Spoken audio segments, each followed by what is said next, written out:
হ্যাঁ গো, এত নামকরা প্রফেসর তুমি, ব্রিলিয়ান্ট সব ছাত্রছাত্রী তোমার ঘুষকিনি রাখে। সেটা কি কোনোদিন সোসাইটিতে বলে বেড়াতে পারবো না? ঘোষবাবু মানে প্রফেসর ডক্টর বিএন ঘোষ অবসর নেওয়ার পর থেকেই গিনি তাকে খুঁজিয়ে চলেছেন। বলে বেড়াবে মানে? অধ্যাপক মশাই আকাশ থেকে বললেন, সবাই তো জানে কলেজে পড়াতাম, রিলের করলাম, এতে বলে বেড়ানোর কি আছে? হ্যাঁ, একটু আদ্র নাম ডাক জেনেই তা নয়। সে আর কতটুকু, মানে এত ভালো লেখা নাম করে ম্যাগাজিনে পাবলিশ হয়, সেটা তো খুব বেশি লোক জানতেই পারে না। তা কি করলে সবাই জানবে? কেন?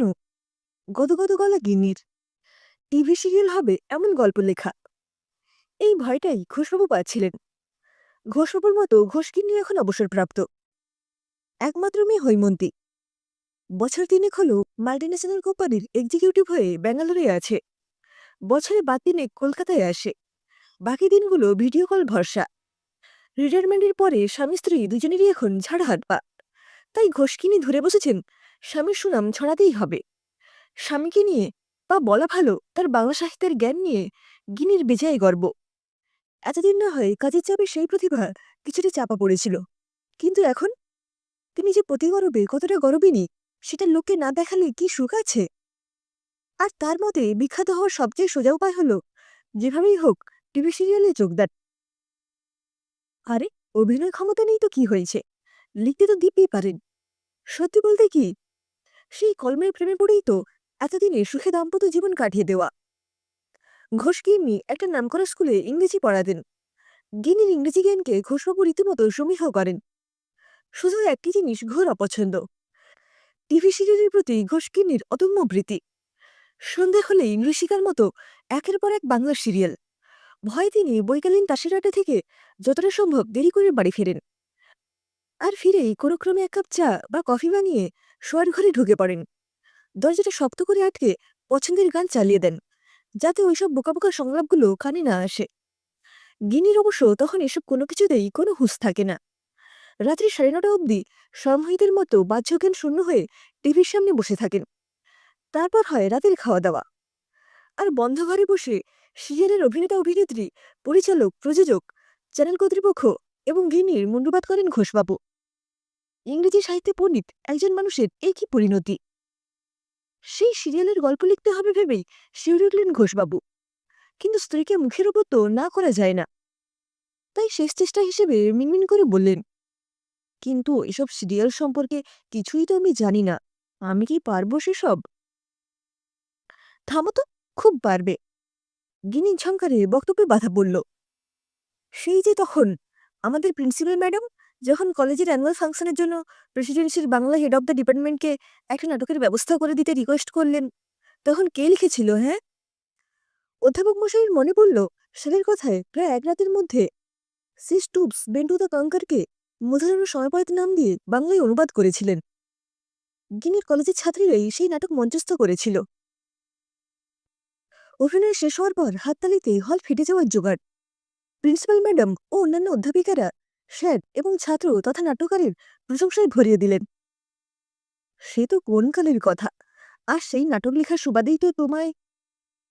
একা হেসে ঘোষবাবু তাকালেন গিন্নির দিকে। স্যারের অনুরোধে গিয়েছিলেন তিনি। নাটক শুরু হওয়ার আগে এক তন্নি ছাত্রীর কণ্ঠে পুরস্কার কবিতার আবৃত্তি শুনে চমকে উঠেছিলেন। যেমন উচ্চারণ, তেমন নিখুঁত বাচনভঙ্গি, তেমনই আবেগ। একাগ্রচিত্তে শুনেছিলেন সেই আবৃত্তি। তারপর প্রিন্সিপাল ম্যাডামের সঙ্গে ছাত্রীটিকে দেখে সামলাতে পারলেন না। আবৃত্তিটা যে ভালো লেগেছে তা জানিয়ে ফেলেন। আর কি আশ্চর্য, নাট্যকারের প্রশংসায় ছাত্রীটি যেন একেবারে গলে গেল। আমার আবৃত্তি আপনার ভালো লেগেছে? কি সৌভাগ্য! আর আপনার নাটক, কি অসাধারণ স্ক্রিপ্ট! সেই মুগ্ধতার সূত্র ধরেই আবৃত্তিকার আর নাট্যকারের মধ্যে মন দেওয়া নেওয়া পর্বের সূচনা। অবশেষে শুভদিন দেখে দুজনের একসাথে পথ চলা শুরু। গিনি লজ্জা মেশানো কটাক্ষহীনে বললেন, তবে না বলছিলে যে? তারপর একটু নরম সুর, আচ্ছা, গল্প না হয় না লিখলে, স্ক্রিপ্ট তো লিখতে পারো। তাতেও স্বামী নিরুৎসাহ দেখে ঘোষকিনি এবার মুখমস্ত্র প্রয়োগ করলেন। জানি জানি, সিরিয়াল নিয়ে তোমার ঠাট্টার শেষ নেই। বজ্র বিদ্যুৎ সহ ভারী বৃষ্টিপাতের সম্ভাবনা ঘনিয়ে উঠল। সিরিয়াল দেখি বলে আমাকে তো আহা, ও কথা কেন? আসন্ন দুর্যোগ ঠেকাতে ঘোষবাবু ব্যস্ত হয়ে উঠলেন। আমি কি সে কথা বলেছি? শুধু ভাবছিলাম। আমার কোন কথাটা সারা জীবন ভেবেছ শুনি? অশ্রুরুদ্ধ কণ্ঠে ঘোষগিন্নি অনুযোগ জানালেন। আচ্ছা আচ্ছা, তোমার কথাই থাকবে। কি এবারে খুশি তো? এই তো। গিনির মুখে হাসি ফুটল। তোমাদের মতো মানুষজন লিখলে তবে না সিরিয়াল ভালো হবে? গিনির হাসি মুখ দেখে দীর্ঘ নিঃশ্বাস ফেলেন ঘোষবাবু। উনার প্রার্থনায় স্বয়ং মহাদেবের প্রতীক্ষা ভঙ্গ হয়েছিল। উনি তো সামান্য অধ্যাপক মাত্র। গিনির আবদারে ঘোষবাবুকে প্রডিউসারের দরজার মুখ হতেই হল। প্রডিউসারটিকেও গিনি ঠিক করে দিয়েছিলেন। ওনার এক বান্ধবী দুঃসম্পর্কের কে যেন হয়। এক ছোকরা অফিসে বসে কী সব লিখছিল।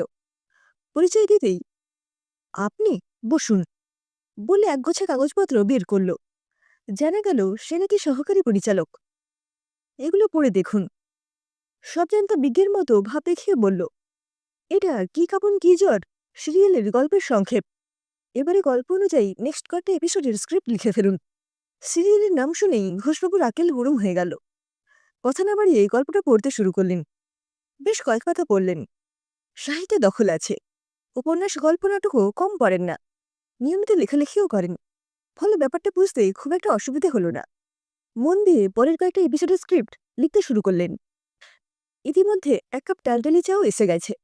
তাতে চুমুক দিতে দিতে আইস করে পরের কয়েকটা এপিসোডের স্ক্রিপ্ট লিখে ছোকরাকে দিলেন। এসব কি লিখেছেন দাদু? কয়েক লাইন পরেই ছোকরা আটকে উঠল। এটা সিরিয়ালের স্ক্রিপ্ট না বঙ্কিমচন্দ্রের উপন্যাস?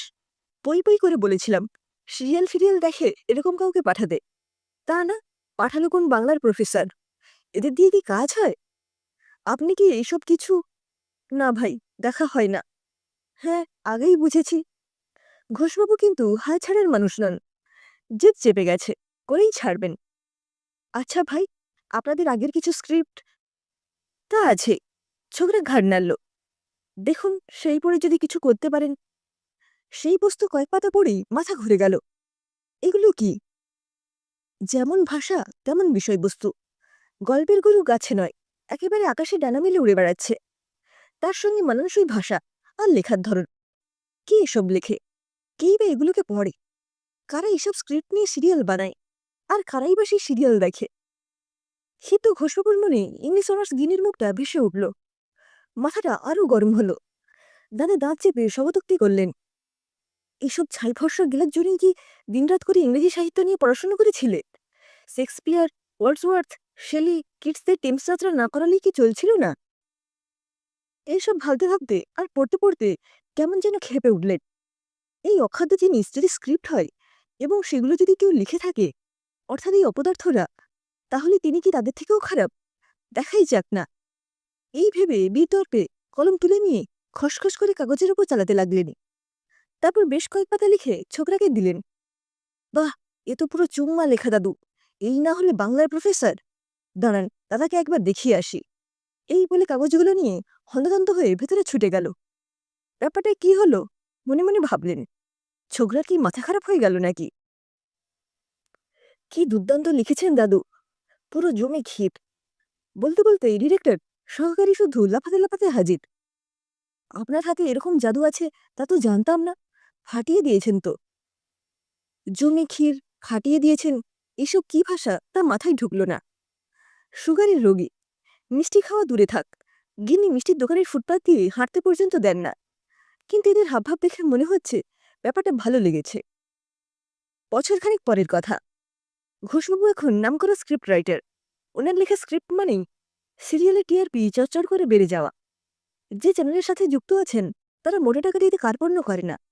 প্রতিদ্বন্দ্বী চ্যানেল অবশ্য ডবল টাকার অফার দিয়েছিল। কিন্তু ঘোষবাবু এক কথার মানুষ। সম্মান তো এরা কম দেয় না, তাই এই চ্যানেলেই লিখবেন। তাছাড়া টাকার জন্য তো আর লেখেন না, নেহাত গিনির আবদার, তাই। ঘোষগিনিরও বহুদিনের ইচ্ছে পূরণ হয়েছে।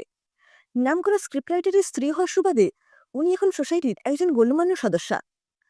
শুনে যাচ্ছে আগামী নির্বাচনে কমিটির যুগ্ম সম্পাদিকার একজন হতে চলেছেন। বেশ কিছুদিন পরের কথা। ঘোষবাবু মন দিয়ে স্ক্রিপ্ট লিখছেন।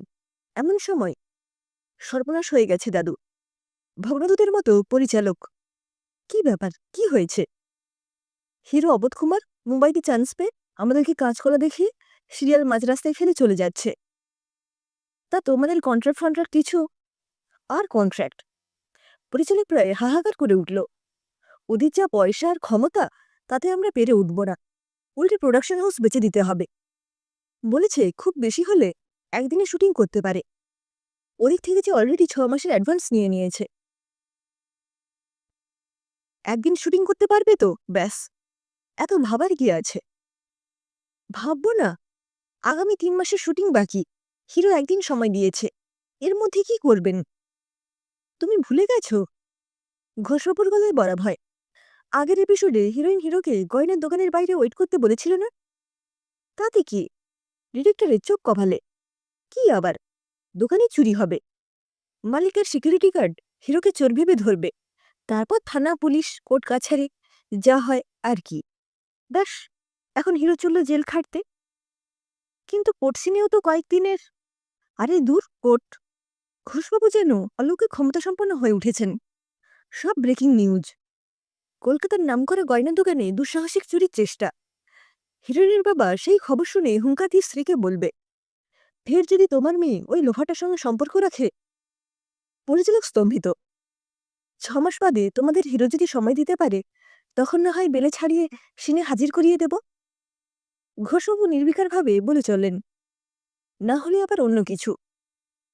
দাদু, পরিচালক এবারে প্রায় পায়ের ওপরই হুমড়ি খেয়ে বলল, আপনি সত্যিই জিনিয়াস। এভাবে তো ভাবিনি। ভাবো ভাবো। মুচকি হাসলেন প্রফেসর ডক্টর বিএন ঘোষ। ভাবা প্র্যাকটিস করো।